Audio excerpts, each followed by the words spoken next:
So in the last video, I came clean and showed you all my death pile, gave you a little tour of my bursting storage unit, but that wasn't the full story. That's right. There's a death pile that hasn't even made it into the official death pile yet. So let's take a quick tour around various parts of my house where I'll give you a sneak peek of what else I'm dealing with. Before I take you on the full tour, let me just highlight a few of the items that are in this pile and why I need to get to work. So like here, for example, a pair of really cute Brighton shoes. Very nice condition. We've got ourselves a vintage purse from Club Monaco. This is probably from the 90s, I'm guessing. And how about a baby carrier? Why not, right? It's like everybody's got babies and it gets really cold here in Calgary. And how about this? Anybody want to go scuba diving? Because these are a really hot ticket item, especially with summer coming up.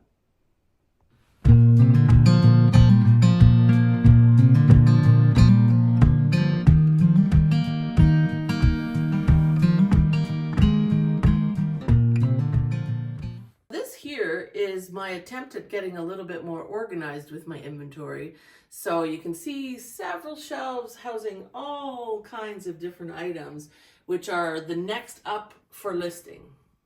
These two little characters here are actually listed, but let me tell you, you need to think twice before buying something this big that's going to sit in your storage for who knows how long. So here we have Christmas and cashmere. So in an attempt to get organized, I categorized some items, but again, have they been listed? Not yet. One thing I do always take care of when I buy stuff at the thrift store is I wash it right when I get home. So I don't want dirty linens, dirty clothing, dirty anything around the house. So this here is all clean. Again, not for sale yet, but at least it's been cleaned. And then on the other side of this room in my basement, this is the ultimate goal. So once I get stuff listed, this is where it will live. So my dad actually over Christmas helped me build this. So custom for these great big totes so that I can get my inventory, once it's listed for sale, organized, because when you sell something, you got to be able to find it. You've seen the storage unit. You've now seen the various piles that I have and stashed away inside the house. Well, okay, we're here for full transparency. It spills outside the house all the way into the garage. So as I look around, I'm seeing 1, 2, 3, 4, 5, 6, 7, 8, at least 8 different shopping trips, thrifting trips, and stuff that's just sitting here, not even logged in my spreadsheet. So we know what we need to do. That's it, I promise. Oh, wait, I think there might be some in the car. But aside from that, this is it. That's all I have. I see the value in all of these items. I've done my research, truthfully, and I look this stuff up, actually, most of it, before I buy it. So I'm looking at comps on eBay to know what this stuff is potentially worth. So even something big like this desk, I tell you, I wrestled with this one.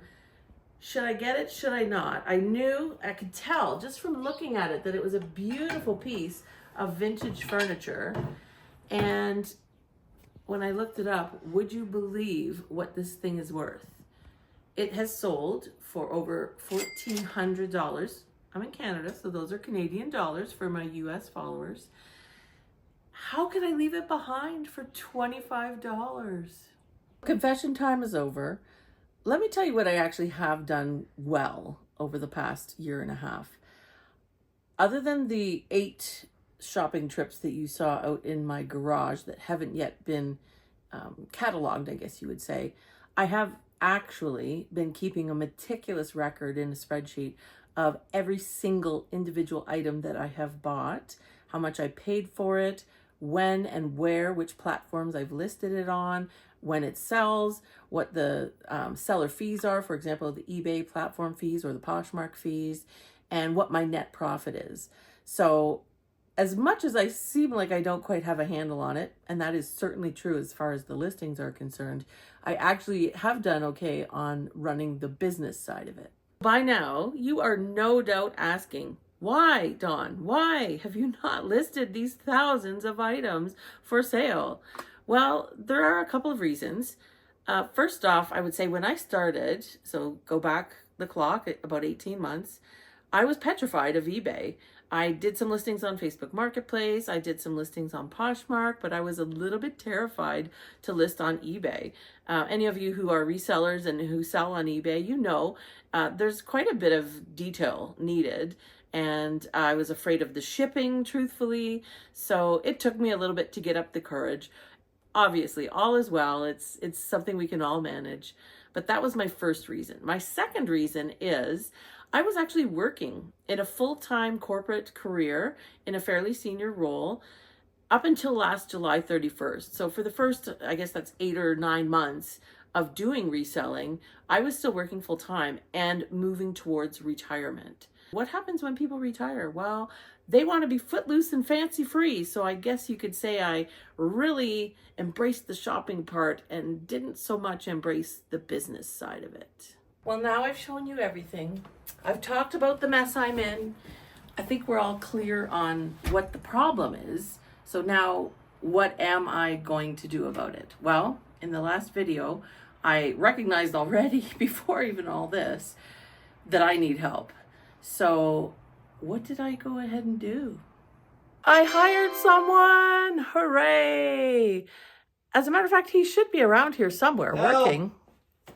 You did not tell me there were this many things to list. Everybody, meet Nathan. Hi. My new summer intern for Flippity Flipped Inc. Welcome to Flippity Flipped, Nathan. I feel very welcomed. And very overwhelmed. So Nathan is my nephew. Nathan, why don't you tell everybody how it is you ended up here?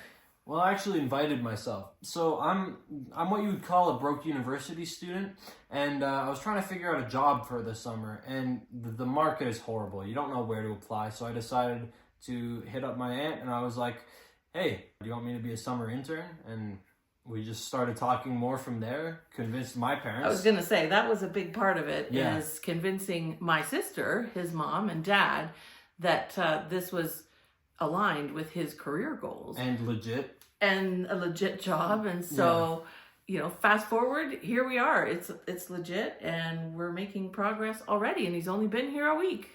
So when Nathan arrived last week, the first thing we did is sit down and make a plan. On my own, all I managed to list in 18 months was about, well, less than 300 items. And as you can see, Nathan's busy working away. He's learned the ropes. And how many listings have you managed to do in 7 working days, Nathan? 95. That is amazing. So the first week has been a lot of Learning. Crash course in reselling business, learning the eBay platform, just learning all the different items of all random natures that I have for sale. But I guess going back to the official nature of this job, Nathan, what did your job description say you'll actually be doing this summer? Ooh, yeah. E-commerce and social media strategy assistant, something like that. There you go, Mom and Dad. Yeah. It's just a lot of listing and then some behind the camera stuff. So that's what I've been doing for this past video, and I'll be showing up here from time to time throughout the summer. Exactly. But we're making great progress already, and lots more to come. So what's today's lesson? Well, when you let one part of your business slide, the rest of it rolls right on downhill with it.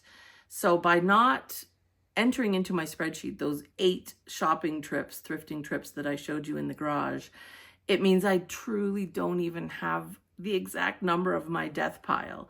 So while Nathan is busy listing and getting the eBay machine rolling and going to get sales coming in, I'm going to be working in the background to get all of the inventory categorized, so then we can become a well-oiled machine. So how are we going to keep you accountable for your thrifting business here? Well, now that we know what's possible, we've got the lay of the land with you here, so we're going to set some targets for what the 2 of us can accomplish over the balance of the summer before you go back to school. And I suppose there needs to be some penalty if we don't reach those goals. So maybe I have to list for 24 hours straight or something to make up for it. For all of you watching, leave a comment down below if you can think of a fun reseller challenge, and stay tuned to the next video to watch our progress.